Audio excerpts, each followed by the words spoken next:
Sedangkan gagasan pendukung adalah ide-ide tambahan yang menambahi atau sampai sini. Ibu mau tanya, apakah penjelasan yang cukup dimengerti? Boleh dilihat LKPD-nya. Kira-kira apakah kalian bisa menentukan di situ ada berapa paragraf? Ada 4, ditandai dengan 4 awalan kata menjorok ke dalam. Berarti itu sistem gerak. Boleh dibantu apakah itu sistem gerak? Sistem gerak pada manusia dan hewan terdiri dari alat gerak aktif, otot dan pasif, tulang otot berperan dalam berkontraksi untuk menghasilkan gerakan. Terdapat tulang memberikan hukuman dan bentuk tubuh.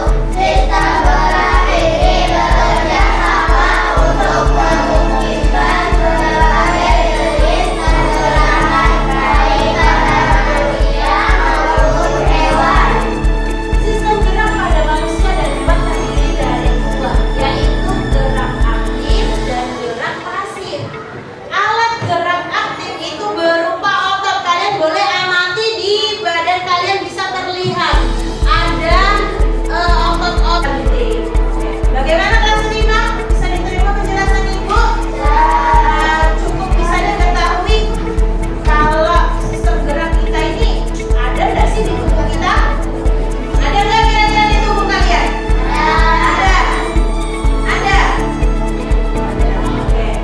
Baik, kalau tidak ada pertanyaan, berikutnya kita kembali ke LKPD kalian masing-masing. Kita akan diskusi kelompok. Yang pertama, Ibu jelaskan untuk kelas 4 dulu. Kelas 4, Ibu berikan teks yang berjudul tentang alat gerak yang bisa membuat kita bergerak. Begitu juga dengan kelas 5. Ibu memberikan teks yang sama sebagai sumber informasi.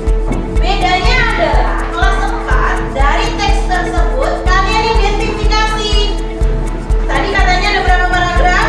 Ada 4. Kalian identifikasi 4 paragraf itu, masukkan ke dalam tabel. Paragraf ke berapa, kemudian tentukan dari paragraf ke 1 misalnya. Gagasan pokoknya kalimatnya apa? Lalu gagasan pendukungnya kalimatnya apa? Kalian lengkapi di dalam tabel tersebut. Bagaimana?